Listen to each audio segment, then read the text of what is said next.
from where the news comes first. This is News Channel 2 live at 5 News Hour. Tonight at 5, after a man disrupts Mass over the weekend, a local priest is addressing security concerns at Our Lady of Lourdes Church. Also tonight, seconds before a man is arrested for allegedly killing 2 elderly women, including his own grandmother. It's all captured on cell phone video, and that same man misses a court appearance. Good evening at 5 o'clock. I'm Don Shipman. Kristen is off this evening. We're going to get to those stories in just a moment, but first, windy conditions right now. It is cold as well. We begin with your Storm Tracker 2 forecast with Chief Meteorologist Bill Cardis. He's live in the Weather Center with what we can expect as we move throughout the evening hours. All right, Don, we're tracking the wind, the cold. We're also tracking some lake effect snow. The snow is not affecting everyone like the cold and the wind is. This is a live look at the Storm Tracker 2 Doppler radar. If you're heading south of Utica this evening, plan on dealing with some snow. The bands are set up along Oneida and Madison County, and in some of these areas, the snow is coming down pretty heavy. This would include areas like West Winfield and just north of Hamilton out towards Cooperstown. Another band over Oneonta and Norwich. This is where the lake effect snow is going to generally fall as we head into tonight. We have a winter weather advisory and a winter storm warning in effect for parts of the area, and we'll break down the snowfall forecast coming up. 32 degrees is the current temperature. It is going to be much colder as we look ahead. We'll continue to see lake effect snow tonight and tomorrow, and we'll track those temperatures as we head into the next several days. Lake effect snow this evening, temperatures in the 20s. Have a look at your Storm Tracker 2 7-day forecast. That's coming up. Don, back to you. The double murder suspect accused of killing and dismembering his 90-year-old grandmother and their 87-year-old landlord was supposed to be in Utica City Court today, but he never made it out of the Oneida County Correctional Facility. News Channel 2's Jolene Ferris joining us now live here to tell us why and to tell us what's next in this case. Jolene. Thanks, Don. At his arraignment last night, Nathan Aubain proclaimed that he killed and chopped up his grandmother and landlord in the name of Jesus Christ. He was so combative he had to be strapped into a restraint chair. Today, some of that same combative behavior with some new twists prevented Aubain from going to court at all. No fewer than 8 police officers, including members of the Oneida County Sheriff's Emergency Response or CERT team, accompanied double murder suspect Nathan Aubain into his arraignment at the Oneida County Correctional Facility last night. The same behavior that warranted such a strong security presence prevented Aubain from even leaving the jail today for his court appearance in Utica City Court. It's challenging for us, obviously, when we have inmates who are extremely uncooperative, who will spit at anyone that gets in their way. Spitting. That's why Aubain is wearing a neck cap. Today at the jail, the sheriff says the combative behavior continued. His refusal to use the bathroom facilities in his cell have caused him to just be in a condition that you wouldn't want him being out in a courtroom setting at the moment. In Utica City Court today, they set a new February 11th date. That's when they hope to have the results of a psychiatric evaluation of Aubain that was ordered last night at his arraignment, and when it should be known if Aubain is mentally fit to stand trial for the murder of his grandmother and his landlord. A felony hearing won't be scheduled until after the results of that psychiatric evaluation are received, so nothing should happen with this case until February 11th. Don. All right, Jolene, and moments after Aubain crashed his car on Bleecker Street, a viewer actually captured this incident on his cell phone. The video was sent to us by Dom Azarito, and police confirmed to us that the man with his shirt off is Nathan Aubain. You can see he tries to get into a home in that area, but the residents inside try to keep the door closed to keep him out. Seconds later, police officers and firefighters tackle and restrain him to the ground. Right now we're being joined by former Oneida County District Attorney Michael Arcuri to talk more about this case. So we're talking about possibly an insanity defense here? It seems like that. Now there's sort of 2 criteria that are used. The first one is there'll be an evaluation made after the psychiatric reports are done as to whether or not he is incapacitated. That is he able to assist in his own defense? If the judge determines that he's not able to assist in his own defense, the trial will be put off for some time. When it gets to the point where there's a determination made that he is capable, at that point, I suspect a defense will be raised, what we call an affirmative defense, by the defense saying that he is not able to essentially not understand the nature and consequence of his actions. And Jolene's joining us here too to ask more questions. So if they do go that route, sort of like the burden of proof shifts a little, because in a normal criminal trial, burden of proof is completely on the prosecution. I mean, the defense doesn't even have to call any witnesses, but in this case, it's an affirmative defense, so they kind of have to prove that not responsible by reason of mental disease or defect. Yes, that's exactly right, Jolene. So normally in a trial, the defense does not have to do anything. They don't have to call a witness, but if they are raising that affirmative defense, and they have to say that right at the beginning, they have to, what we call plead it in their motion papers, raise the affirmative defense, then after the prosecution completes their case, they rest. The defense then begins its case to prove its affirmative defense. Now, there is one interesting note in this. The prosecution's burden of proof is beyond a reasonable doubt, and we think of that somewhere here. The burden of proof on the affirmative defense is a preponderance of the evidence, which is a lower standard of proof.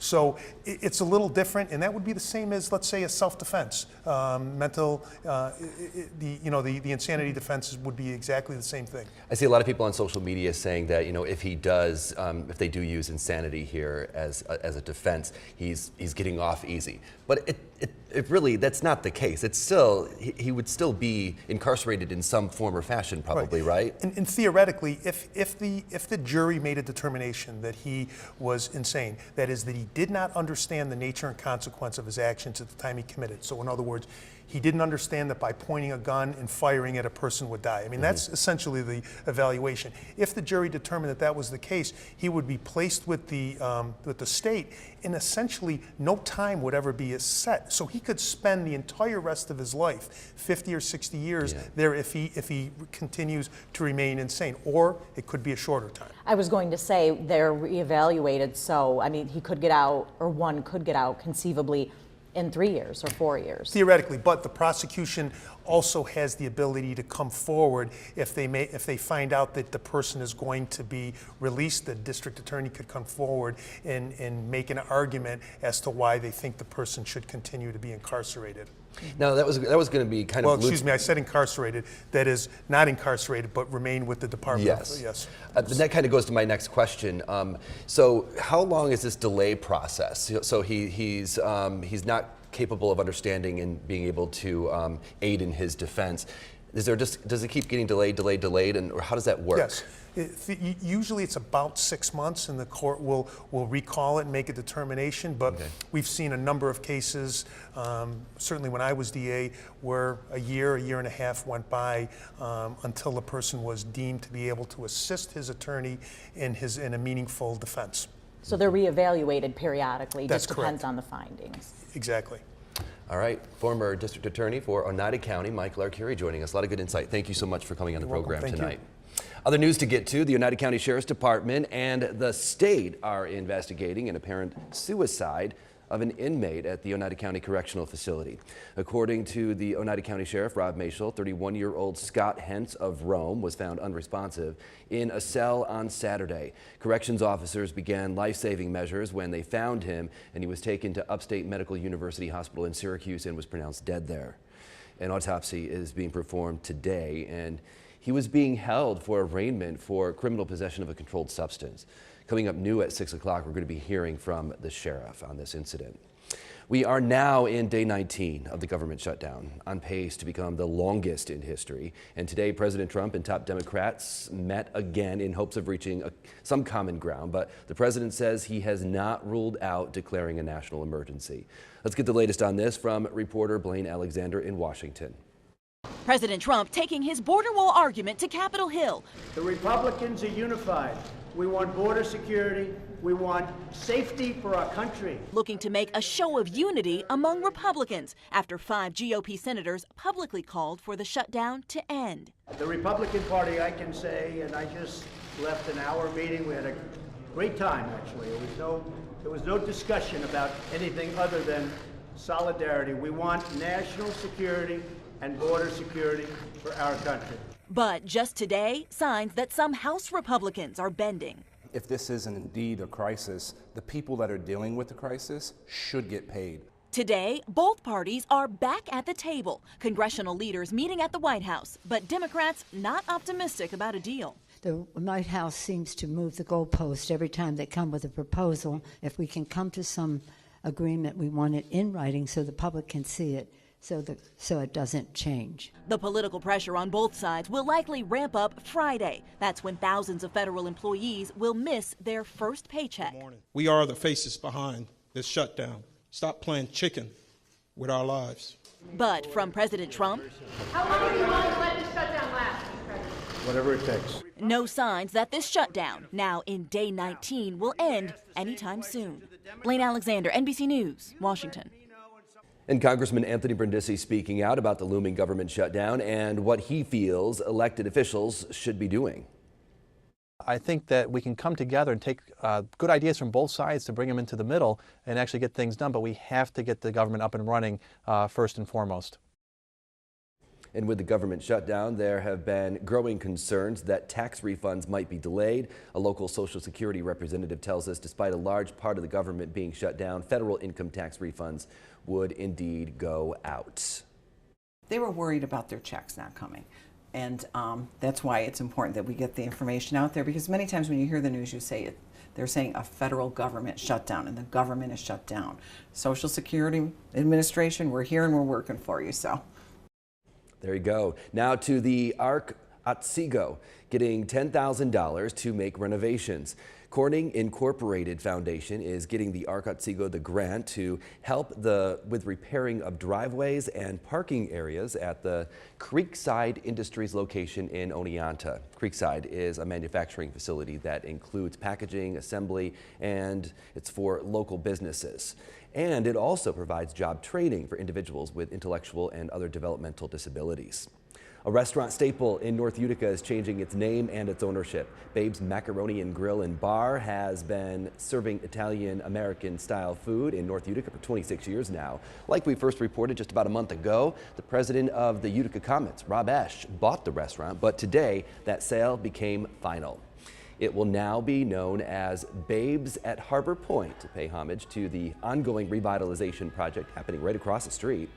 It's going to be run by Mohawk Valley Garden, the same catering services for the Comets, Utica City FC, and 72 Tavern and Grill. It's something that I feel restaurants are a form of entertainment. We're in the sports and entertainment business, and in markets like this, it really truthfully is a form of entertainment at the end of the night to take your loved one or your families out somewhere, and we want to make sure that we can provide the best atmosphere for that.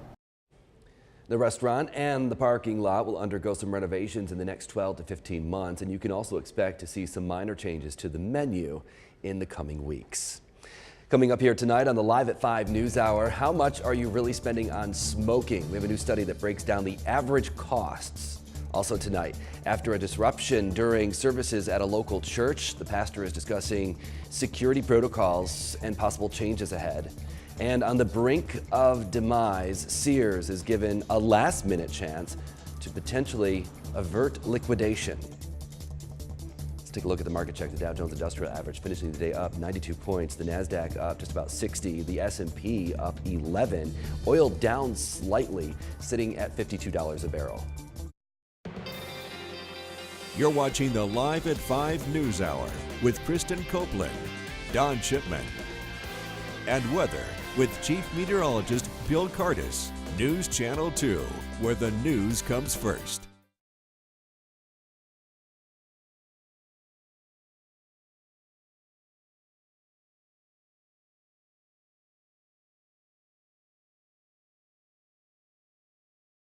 Listen to News Channel 2 at sunrise, noon, and the Live at 5 News Hour on Talk 100.7 FM. Talk Radio has moved to the FM dial on Talk 100.7 FM. With the arrival of a new year, there's probably no greater time to make a commitment to get organized, and doing so can be a breeze with the help of the right app. Here's Mike Wendland, Things 3 allows iPhone users to easily get and stay organized, create to-dos from other apps, or tell Siri to remind you to do something. Create a project for each of your goals, like family or work, and you can see your calendar events alongside your to-dos and plan time more effectively. The app is $9.99 for iOS. Do List is another top choice that costs a bit less. The app makes it simple to create lists for today, tomorrow, and later. Create so-called life lists such as grocery, packing, shopping, shows, movies to watch, books to read. Tasks can be prioritized easily by dragging and dropping. It's $3.99 for iOS. And for Android and iOS, there's the app called Wunderlist to help you get stuff done. Whether you're sharing a grocery list with a family member, working on a project, or planning a vacation, Wunderlist makes it easy to capture, share, and complete your to-dos. And it instantly syncs between all your devices. Best of all, the app is free. Well, would you like more information about all of this? I have made it easy for you. All you have to do is go over to my PC Mike Tech blog. There is my address on your screen. I have built in direct links to everything you just saw. Till next time, I'm PC Mike Wendland for NBC News.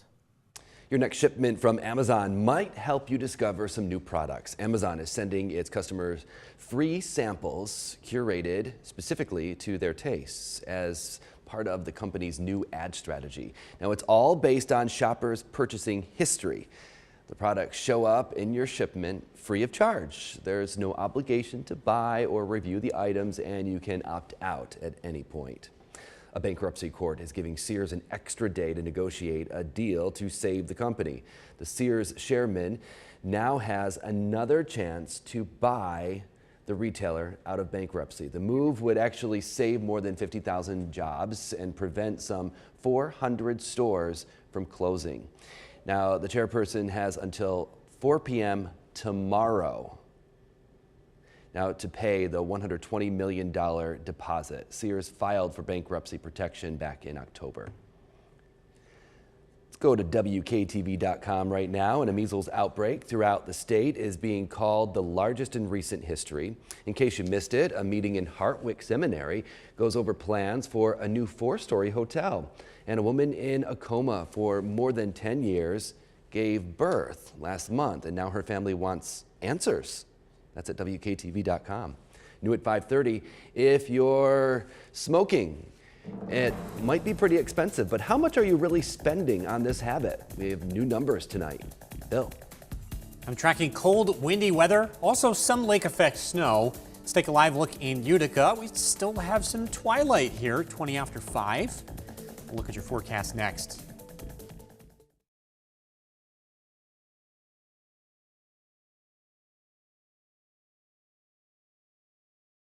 From Central New York's most dependable weather team, here's Chief Meteorologist Bill Curtis. Good evening and welcome back. I'm tracking lake effect snow that will continue to fly here in Central New York for about the next day and a half. Let's take a live look outside from our Kruba Collision Tower Cam.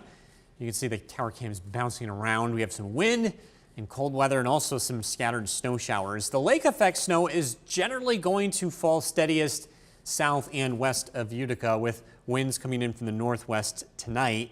And the bands at the present moment are across Madison County, and this is where they're going to stay for the majority of this event. This also does extend into southern Oneida and northern Otsego County, Cooperstown, Edmonston, Richfield Springs. Inside of this band of snow, we're looking at snowfall rates about 1/2 inch per hour, so it's going to be enough to cause some slippery spots. And of course, we combine this with the wind, there's going to be poor visibility in these bands of lake effect snow.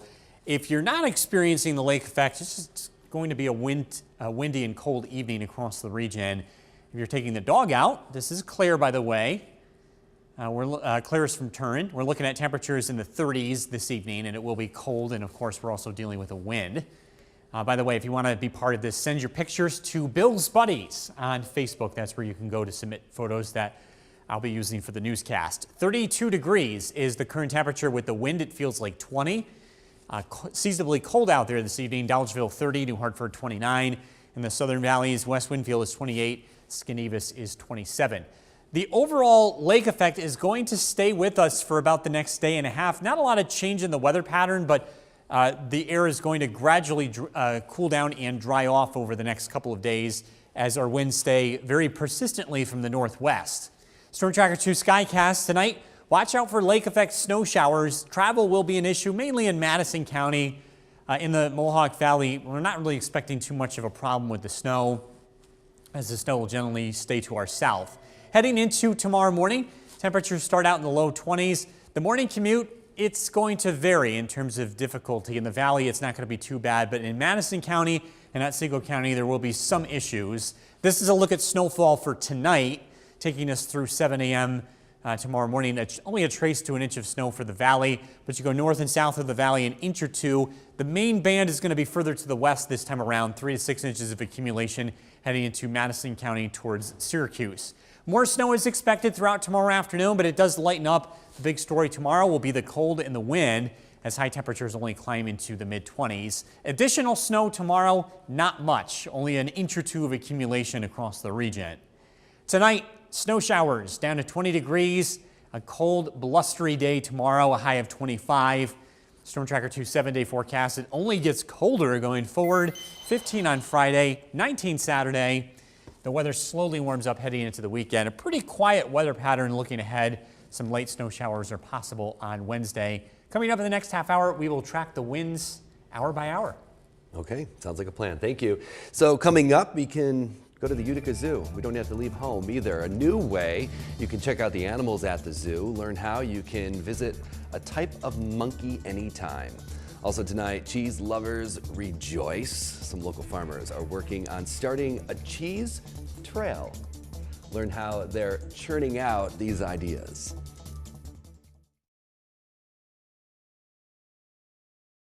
The Cooperstown Camera is brought to you by the Lake House Restaurant in Richfield Springs. Back here tonight, a new study reveals a link between the use of tobacco and opioids.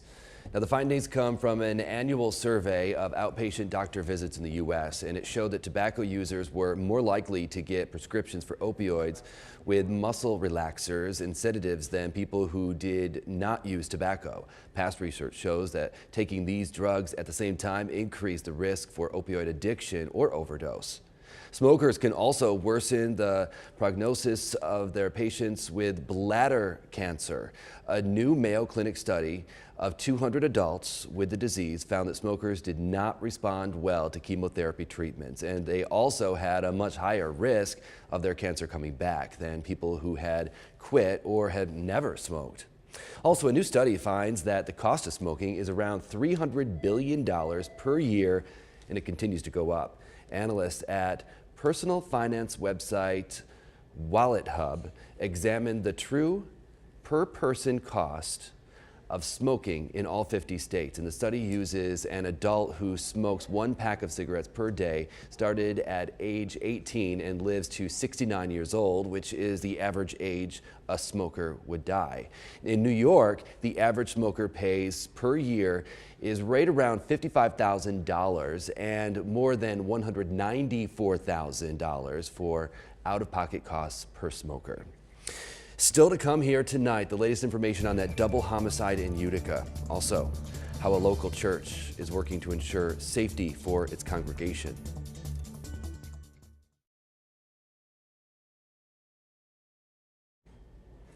If you're just joining us right now, we're recapping the top stories of the evening. And Utica double murder suspect Nathan Aubain missed his Utica City court appearance today. The Oneida County Sheriff says that Aubain was being combative in the Oneida County Correctional Facility, striking out at staff and refusing to use the bathroom in his cell. Next court date for Aubain, February 11th, and that's when the results of a court-ordered psychiatric evaluation are expected to be determined if he's mentally fit to stand trial. The Oneida County Sheriff's Department and the state are investigating an apparent suicide of an inmate at the Oneida County Correctional Facility. Scott Hentz of Rome was found unresponsive in his cell on Saturday. Corrections officers began life-saving measures when they found him, but he was pronounced dead at a Syracuse hospital later. The sale of Babe's Macaroni Grill and Bar in North Utica is now finalized. The president of the Utica Comets, Rob Ash, purchasing that.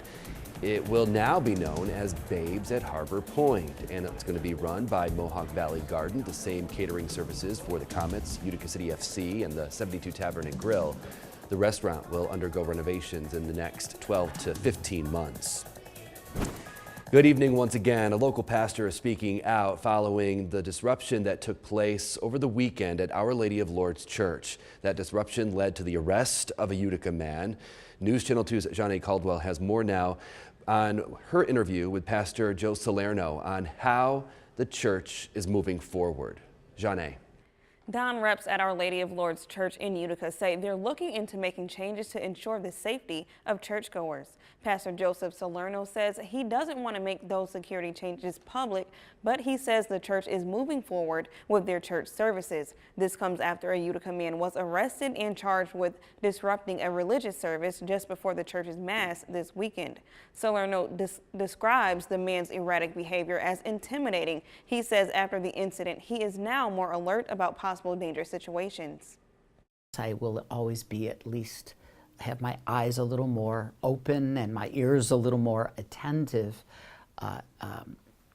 because you never quite know any longer what may happen, and it could happen anywhere. It's not just a matter of here at Lourdes. It could happen anywhere in our greater Utica area. Salerno says he's grateful that no one got hurt in the incident. He says he wants to collaborate with different agencies and elected officials to discuss how to combat possible dangerous situations. Salerno says while this was a scary situation, the church will continue to welcome everyone. Don. Jan Caldwell live for us tonight. Let's get a first look at the forecast at 5:30. Chief Meteorologist Bill Cardis live in the Weather Center with a look at what we can expect as we move forward. We're tracking the winds here this evening, Don, and they're going to stay blustery over the next several hours. The winds don't really go anywhere tonight or tomorrow. We're looking at winds between 10 to 20 miles an hour with wind gusts over 30 miles an hour as we head into tonight. So what does that mean? Well, if it's trash night, it means your bin might be moving its location by tomorrow morning. So just something to keep in mind. We're also tracking some snow. The snow is not going to impact the region evenly. The bands of snow coming in from the lakes, and they're going to fall steadiest south and west of Utica. Some pretty heavy bands of lake effect snow continue across the Oneida-Madison County border. This extends into Otsego County. In fact, Cooperstown is getting some pretty good snow at the present moment. As you head into tonight, the snow continues to fly steadiest in these areas. We'll track the snowfall. We'll take a look at some much colder weather ahead, and that's coming up. Dan, back to you. Okay, so wherever you are, you can now head to the Utica Zoo. The Utica Zoo is partnering with EarthCam to launch a live webcam at the Tamarin exhibit at the zoo. The zoo plans to share their story and their animals' story to the rest of the world. The goal is for viewers to enjoy the exhibit and support the endangered animal. And if you would like to check it out, the live EarthCam, we have a link for you at our website at WKTV.com. The Herkimer County Chamber of Commerce brought together a number of cheese farmers interested in starting up a cheese trail today. A cheese trail would allow people to visit a number of cheese farms where they could learn about farming and what goes into making cheese. 6 local cheese makers are currently on board for the cheese trail, which is now in the planning stages. A committee will meet to decide on when the first cheese trail tour will happen, as well as marketing strategies and possible funding sources to promote the actual event. And starting the cheese trail came with some apprehension, but once the ball started rolling, the mood turned to excitement.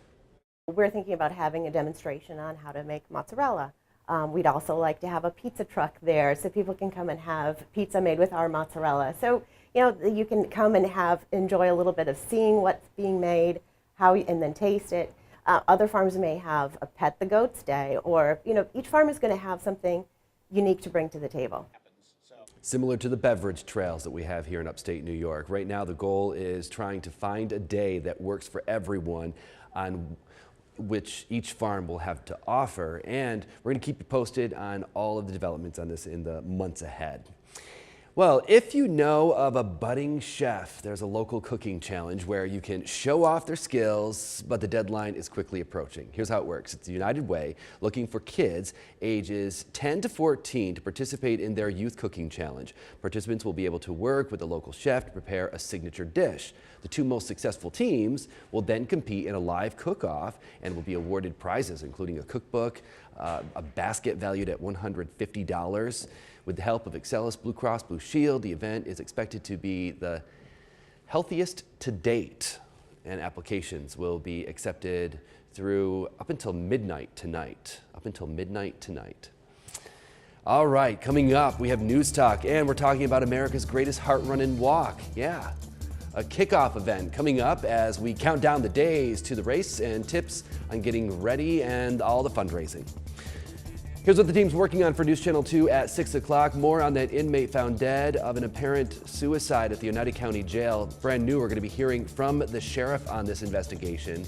The moments leading up to the arrest of the man accused of killing his own grandmother is caught on tape. We have that video for you at 6 o'clock.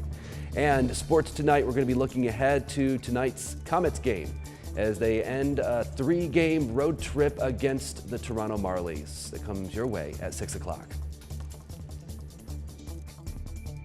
Tonight, we're live from Washington, where the shutdown is threatening to become the longest in history. And are you secretly being tracked? Who might be buying your cell phone location data? When we see you back here tonight.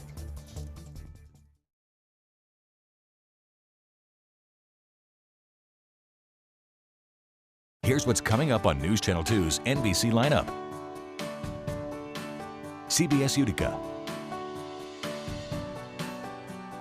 Central New York CW11. And MeTV Utica. We're back here now. Time now for News Talk, and believe it or not, 53 days away from the start of America's greatest heart run and walk, happening here in the greater Utica region. And we're being joined by Steve Gassner with the Heart Run and Walk, here to talk more about it as we get ready. Next week is actually the kickoff event. Taking place at Harts Hill. So explain to me what happens at the kickoff event. Well, the kickoff event is, like you said, 15th. Next week at Harts Hill, and what it does, it gets the coaches of the teams and the walkers together, and to help with get some ideas and their fundraising goals, and to make it as meaningful as we can for them. Do we know how many teams we have thus far this year? At this point, I don't have a number for that, but every day it grows. It grows. Okay, so if people do want to participate and put a team together, how do they go about doing that? Well, there's several ways. If you go to the website, uticaheartrunwalk.org. Gives you plenty of information. You can call the office, 315-580-3964. They can get you additional information, or even visit the office at 125 Business Park Drive. And is there any sort of criteria for the team? Like, does it have to be a certain amount of people, or absolutely not? Whatever it is, you can walk as an individual, but we like the teams because the teams gives you an incentive, to come and enjoy it as a family or as a group. And one of the things too that's kind of interesting as well is that there's almost a competitive nature to raising money. So these teams are competing against other teams, and that's really fun too. Well, yeah, there's that competition, but just doing it in general for the good of the Heart Association. It's such an event where you get to meet other people with the same interest and people you may never even run into otherwise. And at this kickoff event also, you're going to be announcing the Community Impact Grant Program? Absolutely. I'm glad you brought that up. Yes. What the Heart Association has done for the past many years, we've given out over 70 grants equaling almost $300,000 to local communities for heart healthy initiatives. That goes with, we have had healthy exercise walks, paths, we have bike tracks we've done gardens, anything that is heart healthy and related to the mission of the Heart Association. And really preventative. Very preventative, yes. And again, it's a way to give back to the community that's given so much. All right, so people, as far as going to the event for the kickoff, who's invited to that and how do they sign up for that? They can go on the website, like I said, uticaheartrun.org, call the office. But if you have a team, you're a walker, please come by. 5:30 to 7 on Tuesday the 15th. All right. And then the actual event itself is taking place on March 2nd. That's a Saturday. Yes. And like you said, 53 days away. We have the information there on the Yes. screen. It all takes place at Utica College once again. It was last year that we had like a huge snowstorm, I think the day before. It was. There was a... The year before that, it was really, really cold. Yes. So we're hoping for maybe something a little Yeah, bit it can't be different three this in a year. row. It can't be 3 in a row. But yes, even though we did have a lot of snow the day before, I do have to, my hats off to the DOTs and all the volunteers. If you were at the event, you know, you'd see that it was all cleared out and ready to go. You can see the snow in the video. Yeah, from you can last see the year. snow, but it really, we went through the course early in the morning just to be sure everyone is safe. Yeah, So the there's no doubt that streets are it'll be clear. The streets are clear right there. I think that's Heartbreak Hill, going up the hill there. And people were having a good time as well. You get some runners as well. So there's Yes. there's a number of different things here. There's Absolutely. the 30K run, there's the 10K, the 5K. 10 mile, I believe it is. Or 10 mile, I'm sorry. 10 mile, 5 mile, 3 mile, and then obviously the 2 walks, the 5 mile and the 3 mile walks. yes. You can sign up for that. And this is a great opportunity too, because I know this is a running community, so you can maybe use this as training for the Boilermaker. We've talked about that in the past. Absolutely. But also, there's no reason not to participate because there's really something for everyone. There is. You know, I've always said everybody has these, their New Year's resolution is to eat healthier and exercise more, and sometimes by then you might have drifted off. So it's a kind of a way to rejuvenate yourself and kind of get back into those things you promised yourself you're going to do throughout the year. And a great way to do it. Second largest community event. Be a part. It's really a great time. Thank you so much for coming on the Absolutely. program. Thank you for having Really me. appreciate it. And we have more to come, including your forecast, coming up next.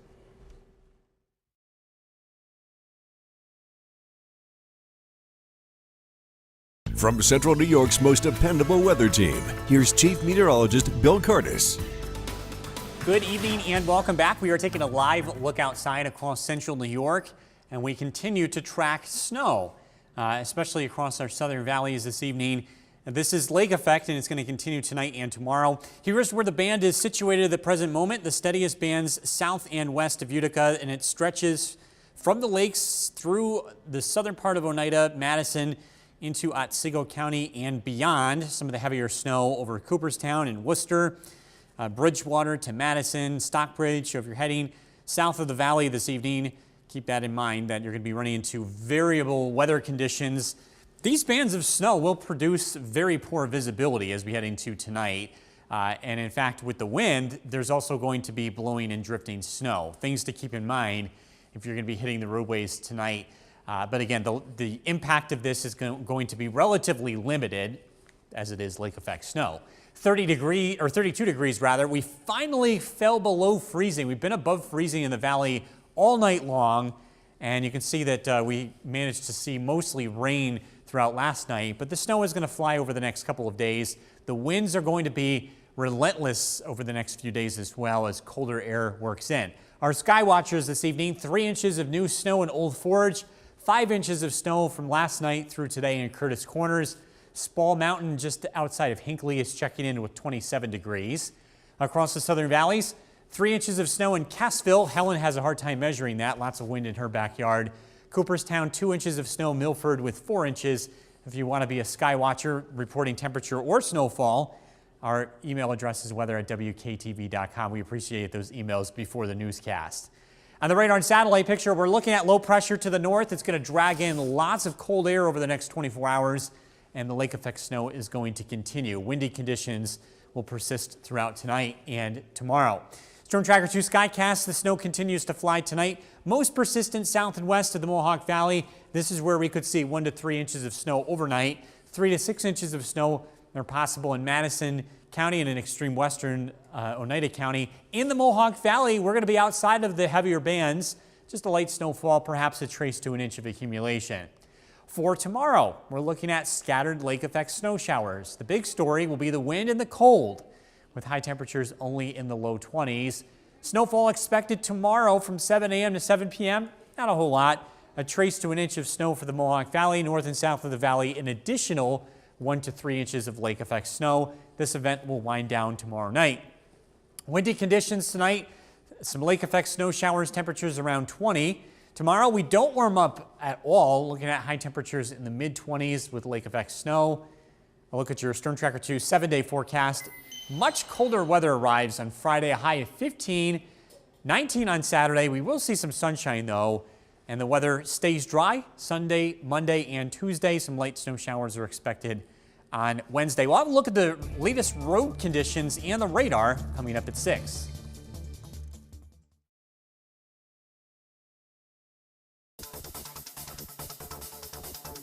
I'm Kate Rogers, and this is your CNBC News Now. Stocks higher on hopes of a China trade deal and the possibility of fewer rate hikes this year. The Dow up 91 points today, the S&P gaining 10, the Nasdaq higher by 60. This one may not be good news for drivers. Crude oil is back up to $52. That's $10 more than just 3 weeks ago. Right now, gas prices nationwide are holding at $2.23 a gallon, 26 cents less than last year. But as we know, gas prices rise faster than they fall on oil's price movement. The stalemate in Washington, D.C., one of the longest in history, is throwing a wrench into some people's plans to buy houses. So far, nearly 40,000 mortgages could be caught up in the shutdown, according to online real estate firm Zillow. A survey from the National Association of Realtors says 20% of realtors said they had either a current or prospective client impacted by the shutdown. Amazon CEO Jeff Bezos announcing in a tweet today that he and his wife of 25 years, Mackenzie, have decided to divorce. The tweet suggests that it will be an amicable parting.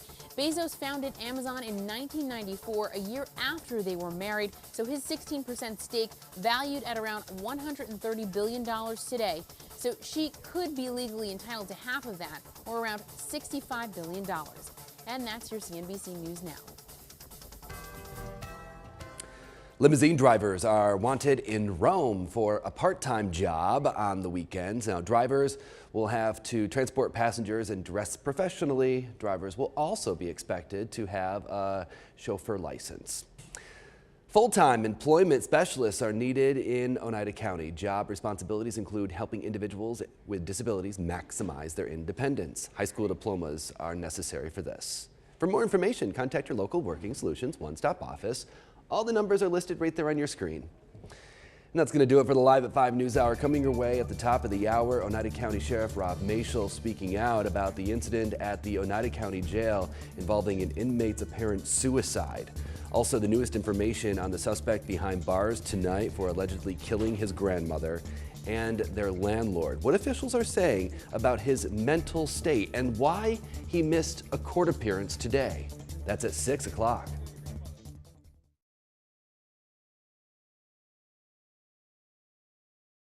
From where the news comes first, this is News Channel 2 at 6. Tonight at 6, a local restaurant officially changing hands, and Babes is getting a new name. Also tonight, a local priest is focused on safety after a disruption of Mass over the weekend. And the man accused of killing his grandmother and their landlord is being held at the Oneida County Jail tonight, and his mental health is being called into question. Good evening at 6 o'clock. I'm Don Shipman. We're going to get to those stories in just a moment, but first we want to begin with your forecast tonight because we have windy conditions, a wintry mix as well. Chief Meteorologist Bill Cardis live in the Weather Center. Plenty of wind, plenty of cold. Some of us are dealing with snow. Let's take a live look at the Storm Tracker 2 Doppler radar. If you're heading south to the Mohawk Valley, there will be some travel issues. This would include southern Oneida County, most of Madison County and northern Otsego County. A band of lake effect snow is cutting across this area and is producing poor visibility on the roadways. There's also plenty of wind out there, so there's blowing and drifting snow in these areas. Outside of these bands of lake effect snow, the weather isn't looking too bad. Of course, cold and windy, but no travel issues. This would include the Mohawk Valley. We have a winter weather advisory and also winter storm warnings in effect for various counties in our area. And we'll talk about what that means. We'll take a look at snowfall, the snowfall forecast coming up in just a bit. 31 degrees is the current temperature. It's windy. It's going to get a lot colder over the next couple of days. We'll also track lake effect snow heading into tomorrow night. And again, talking about temperatures likely in the teens on Friday. Lake effect snow this evening, temperatures in the upper 20s to low 30s. Have a look at your snowfall forecast and the 7-day, and that's coming out. Down back to you. All right, double murder suspect Nathan Aubain missed his appearance in Utica City Court today. The same combative behavior that landed Aubain in a spit guard and a sea of police officers at his arraignment last night prevented him from even showing up for his Utica City Court appearance today. News Channel 2's Jolene Ferris live for us tonight with more on this. Jolene. Thank you, Don. Last night, his combative behavior caused officers to strap double murder suspect Nathan Albane in a restraint chair. Today, we're told his behavior at the Oneida County Jail was so out of control, they didn't even try to bring him to Utica City Court. Court went on without double murder defendant Nathan Albane today as the Oneida County Sheriff searched for a sanitized way to convey Albane's behavior that prevented the trip to court. His refusal to use the bathroom facilities in his cell have caused him to just be in a condition that you wouldn't want him being out in a courtroom setting at the moment. He is committing some unhygienic acts. The sheriff says it has been a challenge to incarcerate Albane. It's challenging for us. Obviously, when we have inmates who are extremely uncooperative, who will spit at anyone that gets in their way, who, like I said, is refusing to use the bathroom facilities in the cell. Mashal says his staff is trained to deal with combative inmates. There are protocols in place to best deal with the potential danger that faces his staff and even the inmate. He's considered a high-risk inmate currently.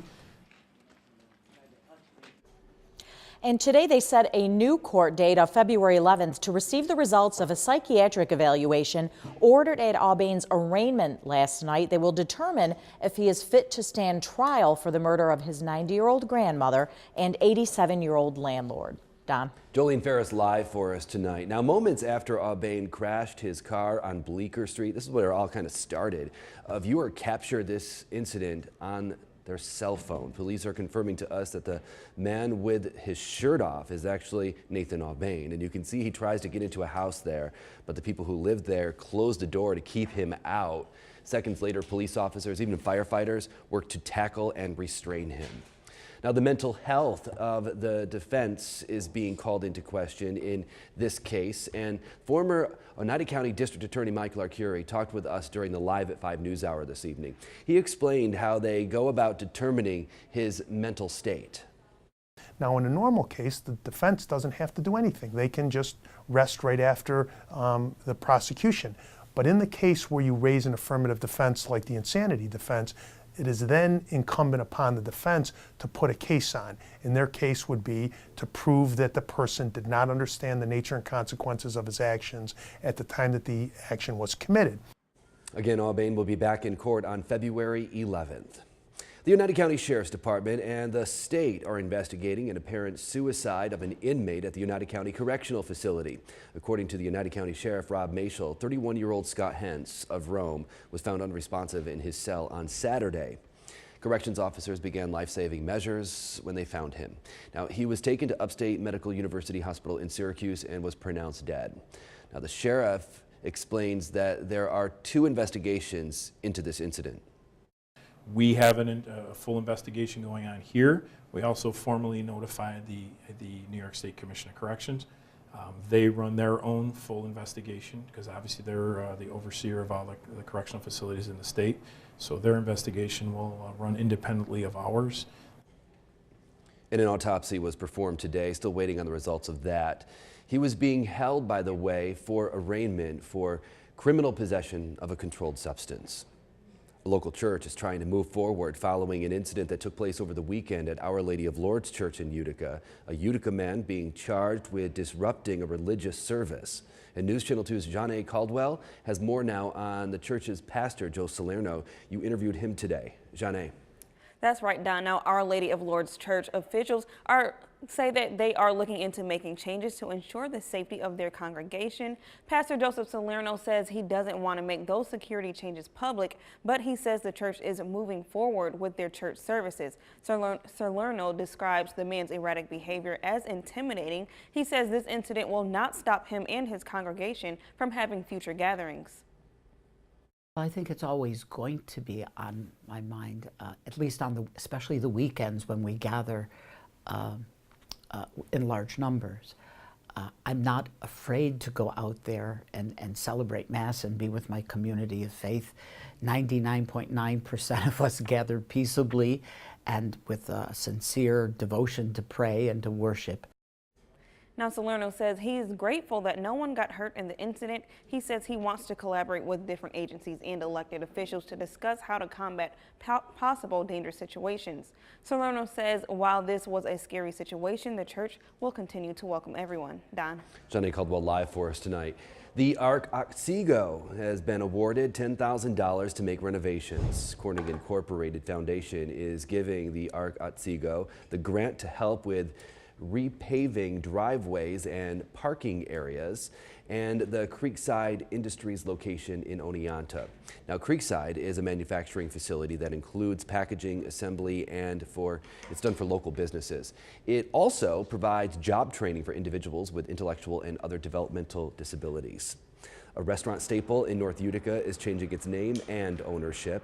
Babe's Macaroni Grill and Bar has been serving Italian-American cuisine in North Utica for 26 years. But a familiar businessman in Utica is taking over. Like we've reported about a month ago, the president of Utica Comets, Rob Esch, bought the restaurant, and today the sale was finalized. It'll now be known as Babe's at Harbor Point, to pay homage to the ongoing revitalization project happening right across the street. It's going to be run by Mohawk Valley Garden, the same catering services for the Comets, Utica City FC, and the 72 Tavern and Grill. It's something that I feel restaurants are a form of entertainment. We're in the sports and entertainment business, and in markets like this, it really truthfully is a form of entertainment at the end of the night to take your loved one or your families out somewhere, and we want to make sure that we can provide the best atmosphere for that. The restaurant and the parking lot will undergo some renovations over the course of the next 12 to 15 months, and you can also expect some minor changes to the menu in the coming weeks. The original promoter of Woodstock, Michael Lang, has announced a venue change for the 50th year anniversary.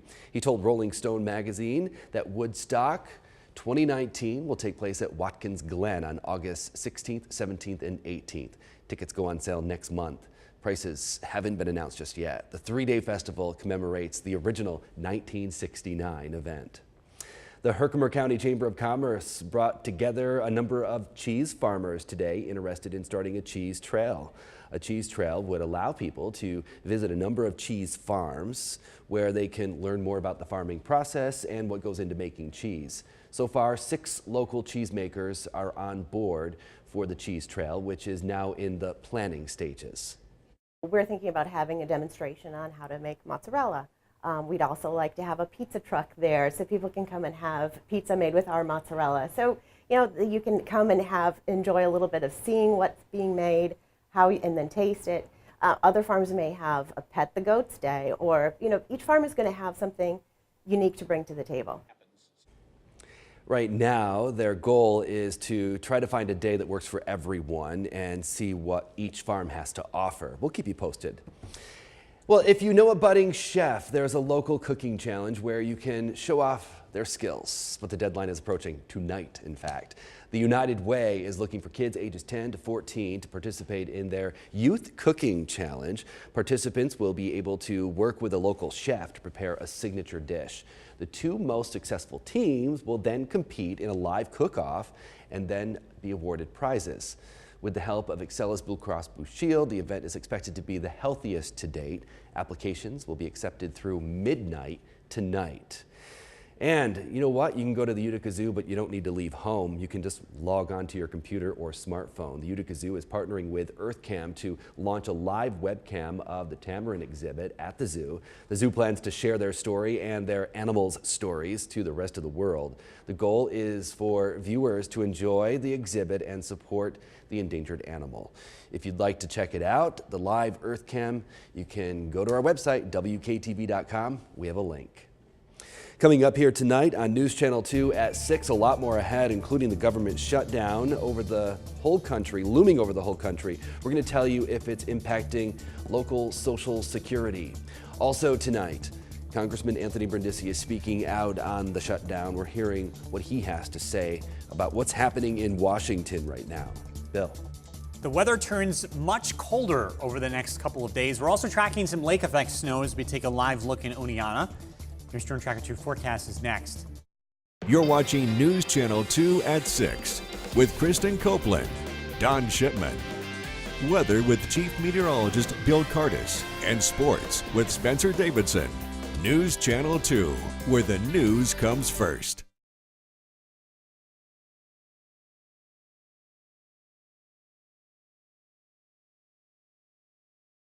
From Central New York's most dependable weather team, here's Chief Meteorologist Bill Cardis. Good evening and welcome back. A very cold and very breezy day across central New York. It's going to get even colder as we look ahead. We're also tracking some lake effect snow. Not much going on from our backyard here on Smith Hill. This is a live look at our Aruba Collision Tower Cam. We can see the city lights very easily from our vantage point, but looking further south, we can see some lake effect snow, and the weather conditions are quite different across the southern part of Oneida County this evening. Showing up as some blue on the radar, some dark blue. Lake effect snow showers and some pretty heavy snow bands are in the middle of this. Snowfall rates at about 1/2 inch per hour. You combine that with the wind that we're seeing this evening, and visibility is very poor, especially in some of these open areas. Again, southern Oneida, most of Madison County, and also northern Otsego County, including Cooperstown, just south of Richfield Springs. The lake effect snow is going to continue in these areas for the most part as we head into tonight and tomorrow. In fact, again, the snow continues tonight. Like we mentioned, the impact blowing and drifting snow and poor visibility due to the wind. If you're not in these bands of snow, traveling isn't going to be much of an issue. This would include the majority of the Mohawk Valley. And as you can see, this is what road conditions look like in Utica, very different compared to some other areas this evening. 31 degrees is the current temperature. We're finally below freezing. It took all day for that to happen. We don't really have too much snow in the lower elevations, but it's a different story elsewhere. Old Forge picking up 3 inches of snow. Curtis Corners, 5 inches of snow from last night and today. Across the southern valleys, accumulating snow taking place this evening. Evanston, 3.5 inches. Milford, 4 inches. And Cooperstown with a very heavy, wet 2 inches of snow. That's Stuart checking in this evening. We're going to continue to track lake effect snow as the storm system sits to our north. It drags in cold weather and also windy conditions. This is a look at the winds for tonight. We're going to continue to track lake effect snow as we head into tonight. This is a look at accumulations, 1 to 3 inches north and south of the Mohawk Valley. In the valley, not a whole lot, a trace to an inch of snow. We're going to be outside of the bands this time around. Heading further west, Madison County, west of Rome, 3 to 6 inches of accumulation, and that takes us through tonight. Lake effect snow will continue throughout most of tomorrow, but it will fall lighter than tonight. We're picking up an additional inch or two of accumulation as we head throughout Thursday. And by the way, these snowfall maps are on our website, WKTV.com, in case you didn't get all that. Snow tonight down to 20 degrees. Breezy conditions tomorrow, windy and cold. High temperature of 25. Much colder weather on Friday, 15. Cold on Saturday, 19. Will slowly warm up. The weather looks pretty quiet. Looking ahead, some light snow expected on Wednesday. All right, Bill, thank you. Still to come here tonight, we're going to take a look at the Comets taking on the Marlies in a North Division matchup. We're going to look ahead to one in sports. And next, what the government shutdown really means for Social Security across the country. You're watching News Channel 2 at 6. We're proud to serve New Hartford and all of the greater Utica region.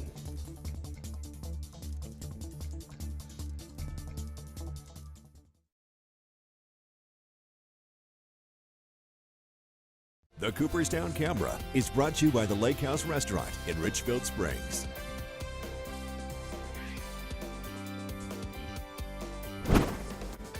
Back here now, and Congressman Anthony Brindisi is speaking out about the looming government shutdown and what he feels elected officials should be doing in figuring out the status of the border wall. I think that we can come together and take good ideas from both sides to bring them into the middle and actually get things done, but we have to get the government up and running first and foremost. And while Brindisi is calling on lawmakers to end the government shutdown, many people are wondering exactly what parts of the government are being impacted, and one of those being Social Security. And Joan Lamb tells us and explains why you shouldn't be worried about getting your Social Security checks. Because we have our appropriations in place for 2019, this full fiscal year, it will not affect us in any way. We're one of the agencies that is not affected by this partial shutdown. So only the agencies that they're working on right now that haven't been appropriated in that budget is where the shutdown is contained to. And again, everyone will still be getting their Social Security checks as that agency is not impacted by the partial government shutdown. Coming up, we have Spencer in at the sports station, and a local man is staying on the coaching staff of the NFL franchise. Also, the Comets and the Marlies battling tonight in Toronto. We're going to tell you what to look out for in tonight's game.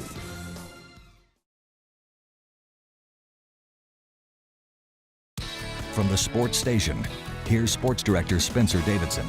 Good evening, it's Comets game night. The team is north of the border taking on North Division rival Toronto Marlies to close out a 3-game road trip tonight. The Comets are coming off a weekend sweep over the Cleveland Monsters and now have won their last 4. In addition, the team has points in 6 of its last 7 games on the road. This will be the 4th meeting of the season between Utica and Toronto. The Comets have a 2-1 edge over the defending champs so far. Ivan Kolbakov will most likely be between the pipes again tonight. He's coming off a career-high 40 saves on Sunday. Tanner Kiro, Vincent Arsenault, and Brendan Gaunce have all been red hot lately. Kiro scored a hat trick Sunday and is just 8 points shy of tying his career high of 39 points in a season. Arsenault has 3 goals in his last 2 games and 5 in his last 5, while Gaunce is on a 4-game point streak, registering 5 in that time. Puck drop at the Coca-Cola Coliseum is at 7. The Syracuse Orange opened up ACC play with a win over Notre Dame on Saturday. Tonight, they continue their conference slate with a tilt against Clemson at the Carrier Dome. The Orange are on a 3-game winning streak and now sit at 10-4 overall this season. The Tigers come in after having its 4-game winning streak snapped with a loss in their conference opener to Duke on Saturday. They, too, are 10-4. Syracuse has won the last 2 meetings between the schools and holds a slight edge at 4-3 against Clemson all time. The Tigers, much like the Orange, sport a lot of experience on the floor. Clemson has 3 graduate students on the roster, including Marquise Reed, who is one of the ACC's top scorers at nearly 20 points per game. Tyus Battle leads the Orange in scoring this year at 18 points per game. Tip-off at the Dome tonight is at 8. More on both games tonight at 11. There's been a regime change in Green Bay with Mike McCarthy out at head coach and Matt LaFleur taking over the reins. One thing that is remaining the same is the presence of one local product on the staff. Brian Angelicchio has been offered to stay on as the Packers tight ends coach under LaFleur. Angelicchio is a 1991 graduate of Ilion who has been with the Pack since 2016. Before that, serving in the same position with the Cleveland Browns for 2 years and the Tampa Bay Buccaneers 2 years prior to that. Prior to going pro, the former Golden Bomber also served as a college coach for Ithaca, Rutgers, SUNY Brockport, and Pittsburgh. News Channel 2 at 6 will wrap up after the break.